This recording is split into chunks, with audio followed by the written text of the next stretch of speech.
Hoje é feriado e é Dia do Trabalhador, 1 de maio. E, ao contrário do que a direita pensa, este dia deve ser, sim, celebrado pelos trabalhadores, por todos que trabalham. Aliás, esse é o nosso objetivo, é que hajam mais trabalhadores, né? Eu acho que entenderam. Mas, obviamente, que a esquerda apoderou-se deste feriado. Nós já sabemos disso. Os marxistas apoderaram-se da classe operária e, obviamente, que se apoderaram de mais um feriado. Portanto, ficou, vamos dizer, culturalmente, ideologicamente e politicamente ligado à esquerda marxista. E hoje eu vou deixar aqui duas pequenas aulas muito boas daquilo que foi a história do marxismo. Vejam primeiro como é que a crise do marxismo gerou e criou novos socialismos. No final do século XIX, ocorreu a primeira crise do marxismo. Surgiram cada vez mais intelectuais marxistas que notavam defeitos na obra do mestre. No Manifesto Comunista, Marx foi acusado de ter plagiado os princípios do socialismo, um manifesto da democracia escrito por Victor Considerant, e de ter usado raciocínios idênticos aos dos utopistas. Este período ficaria conhecido como a crise teórica do marxismo. Muitos possuíam sérias reservas sobre as pretensões científicas do marxismo clássico. O marxista Georges Sorel afirmou que Marx não tinha feito ciência, e sim poesia social. Sorel foi o primeiro daqueles discípulos que se dedicaram a uma tentativa de preencher as lacunas e reforçar os pontos vulneráveis para completar a obra de seu mestre. Ao comparar a obra de Marx com a sociedade, alguns marxistas observaram que as condições de vida dos trabalhadores estavam melhores nos países capitalistas.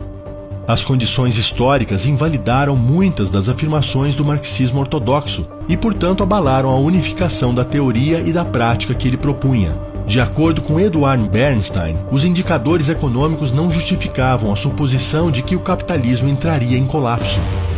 Cansados de esperar o fim do capitalismo previsto por Marx, alguns revolucionários fizeram um revisionismo de sua obra.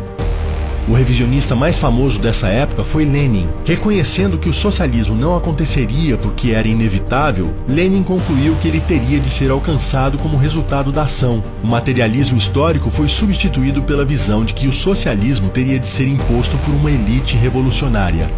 Assim como o leninismo, o fascismo surgiu deste revisionismo de Marx.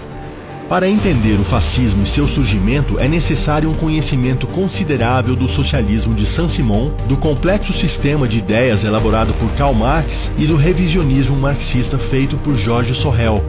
Isto foi uma forma muito resumida de falar das crises do marxismo, mas elas continuam a existir, porque, obviamente, o marxismo continua a não funcionar. Tanto é que nós temos novas formas de socialismo a surgirem, de progressismo, numa linguagem mais moderna, e hoje nós temos o wokeismo, que é esta guerra cultural, onde a esquerda agora está focada culturalmente e socialmente no seu novo proletariado, que são todas as batalhas que nós vivemos diariamente, muitas delas dignas de um manicômio a céu aberto. Mas agora eu sei que algumas pessoas vão cair de paraquedas neste vídeo e vão dizer que, bom, este pessoal deve estar tolinho a dizer que o fascismo é de esquerda. Vamos entender o motivo pelo qual a direita ficou associada ao fascismo. O argumento mais usado pela esquerda para dizer que o fascismo era de direita é o fato de Mussolini ter perseguido comunistas.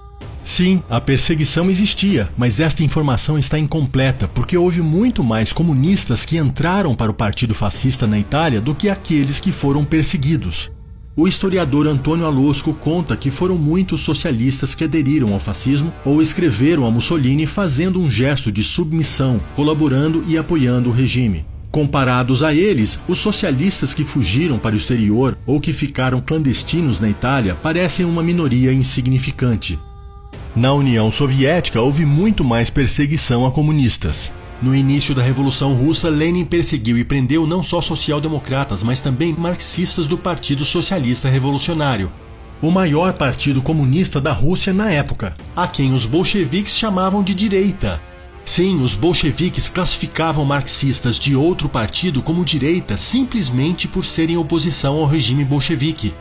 O Partido Socialista Revolucionário e os mencheviques foram tolerados por algum tempo na oposição, mas logo seriam expulsos do palco político e taxados de contra-revolucionários. Um telegrama de Grigori Petrovsky dizia: deve haver um fim para a frouxidão e o sentimentalismo. Todos os socialistas revolucionários de direita devem ser presos imediatamente. Veja que os próprios bolcheviques mostraram que direita era um termo usado para classificar opositores ao regime soviético.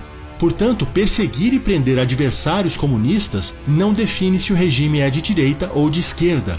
Só para acrescentar aqui uma coisa, é exatamente por este motivo que a União Soviética é branqueada pelos comunistas ainda hoje em alguns países, nomeadamente em Portugal. Em Portugal nós ainda branqueamos a União Soviética e tudo que foi o movimento soviético porque eles combateram supostamente os nazis. E é por isso que Portugal continua a ser dos poucos países da Europa a ter no Parlamento ainda um partido comunista. Obviamente que não são os únicos comunistas, estamos a falar daquele comunismo mais tradicionalista.